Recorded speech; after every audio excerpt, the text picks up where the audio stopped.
As you're watching this documentary, the first thing we'd like to say is thank you. This project has been our passion. This will go through the recent history documenting the rise of the podcast. We'll start at the very beginning, way back in the 1980s when podcasting first started, but back then it was called audio blogging. This is well before the advent of the World Wide Web. In the 1980s, RCS, or Radio Computing Services, provided music and talk-related software in a digital format. And in the early 1990s, we now started to have radio-style talk shows, but on the computer. And in 1993, Carl Malleman launched Internet Talk Radio, which was the first computer talk radio show, each week interviewing a computer expert. It was described as audio files that computer users fetched one by one. We have to say, what a super snappy name that is.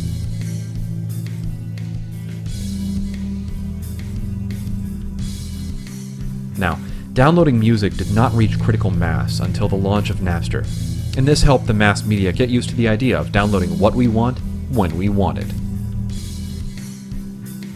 In 2001, Albion Technologies of San Francisco introduced Replay Radio, later renamed Replay AV. This was like a TiVo recorder, but for internet radio shows. The best feature was a direct download link, which would scan the radio publisher's sites for new files and copy them directly to the user's hard disk. The first radio show to publish in this format was Web Talk Guy's World Radio Show, produced by Rob and Dana Greenlee.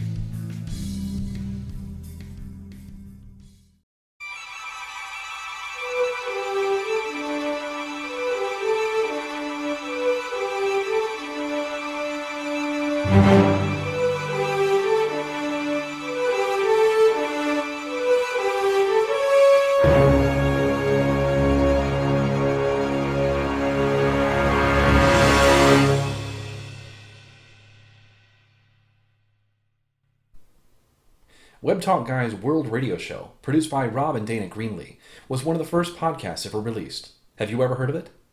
No. No, I haven't. No. Okay, let's move on to the podcasters then. When was your first recording session? Our recording session was the Dummy Brummies. We'd done a few of those before the Tilton Talk, which was the Forza show. Yeah. And then the establishment come in, they'd done Ian Wright on Absolute Radio and done Talk Sport. Come into was before the Monkey House as well, wasn't it? Yeah. And then I got the sack. Yeah, okay. So that was our first. 2012 or 13. It was, probably 2 or 3 years ago, wasn't it? I think it was 3 years ago. Yeah. And why did you start a podcast? We'll say podcast. Yeah, stroke show. Yeah, well, they are, aren't they? Podcast stroke shows. I think like most things, people like fall into them, don't they? Like big holes. Especially if you're walking down the road at night and it's dark. Yeah. And just and you're in the podcast, aren't you? Yeah. So that was it really. You're getting the capture there. So that was it really, almost by accident, wasn't it? I think. And it was down to you guys starting up Sports Radio Birmingham, and then doing Speedway show, and then doing a football show, and then when I got sacked from the football, then you and I decided to do our music project, and it's just developed. Yeah. When did you start feeling comfortable on the microphone? I've always felt comfortable I've on the always mic. felt pretty comfortable. To be honest, you see, I see my microphone as my friend. Yeah, you know, because I haven't got many friends. I can name all my friends on one hand. Yeah. In fact, I'm struggling to name them. Why do you enjoy creating podcasts?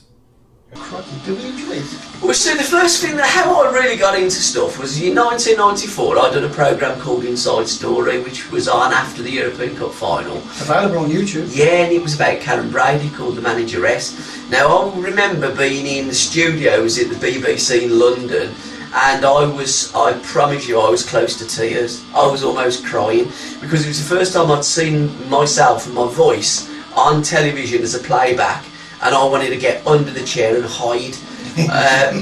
But I still get like that with my voice, because I don't really like my voice. No. I don't really like my face, but there ain't a lot I can do about it. But I absolutely love the music and what we're creating, and I just look at myself as an idiot Yeah. who just points a microphone and talks to talented people and gets their stories on a piece of equipment, and then I send it to you. What is the worst thing you've ever recorded?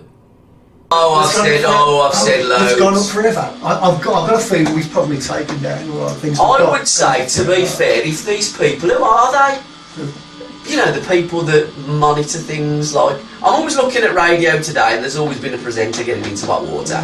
I'm surprised no one's closed us down. We've took the piss out of everyone. Oh yeah, from ISIS to the Catholic Church to every football team, and really, I suppose,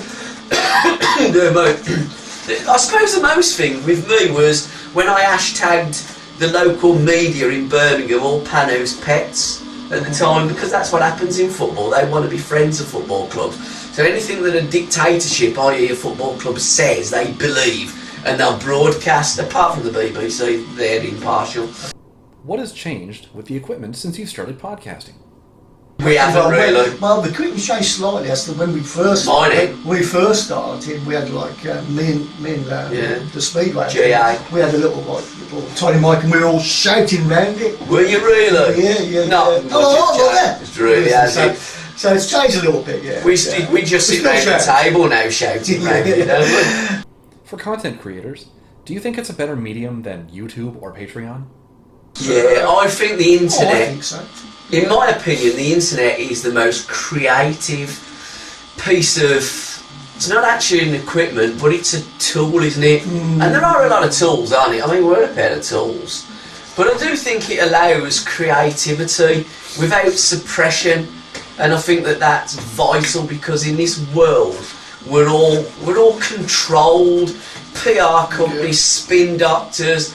It's full of bullshit, really. And I think that the internet allows creativity. For people just starting out, what advice would you give? Be yourself. Be yourself. Do you know, the first time... Excuse me.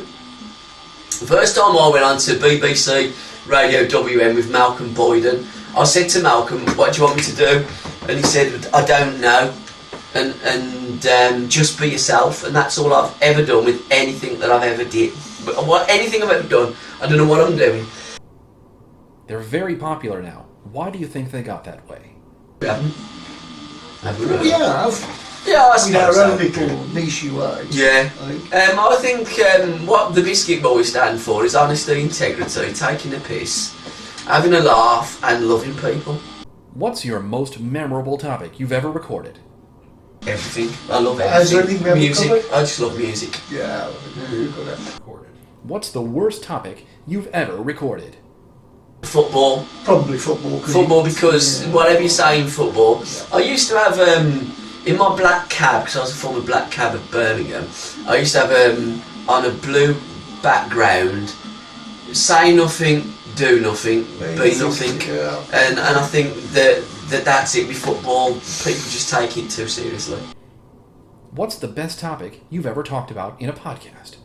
Well, every week it just gets better and better, I think. Oh, well, I mean, we're biased, really. I think that, to describe us, we're just a pair of idiots. And if people like it, brilliant. What's the best question that you've asked? Or, what's the best question that you have been asked? No, we don't know how to get asked questions. This is the first questionnaire we've ever done, isn't it? I think so, yeah. What do you like to do to prepare for interviews when guests come on your show? Don't. Well, we get some. We have to. Hold on. We've got a buffet today. Hold on. Right, this is how I prepare. We got the Velcro teddy bears coming in. So I just look at bits and pieces and just put jotting like bullet points down. And to be honest, that's our Biscuit Boys show. Yeah. If we'd done a production meeting, we would just piss about and have a laugh. We've done one, haven't we? Yeah, it didn't work. And we just mess about. What topics do you hope to touch on in the near future? No. World Cup? No, not really. I'm not bothered, because I'm not bothered in... I mean, I'd love to do... What I'd love to do, I would love to interview Paul Weller, because Paul Weller's my hero and the idol. And I'd love to do something with Paul at the Black Barn Studios. Was there ever a point in your podcast so far that you felt like quitting? Yeah, being sacked really. And then I went Solihull Moors. My football club really turning against me. And I remember sitting with the chairman of Solihull Moors, Shipper, one Tuesday night. And I'll be honest, I was close to tears. I didn't know what I was going to do. And that was the lowest point for me, being sacked, really. But then, you know, what makes you, like, gives you strength, doesn't it? Yeah. If it don't kill you. I mean, if it kills you, you're fucked, basically, ain't you? Yeah. But if it don't kill you, you'll be alright. Do you think that podcasts will continue to become more popular?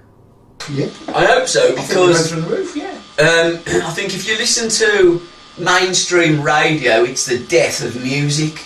So I would suggest to anybody, find out these brilliant podcasters that have got brilliant shows and support them and support live music.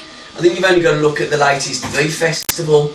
It's the biggest pile of shite I've ever seen. I mean, how can you have Justin Bieber and Rihanna like headlining a British festival? Bullshit with a capital B. And finally, how do you think podcasts must change to continue to be relevant in the future?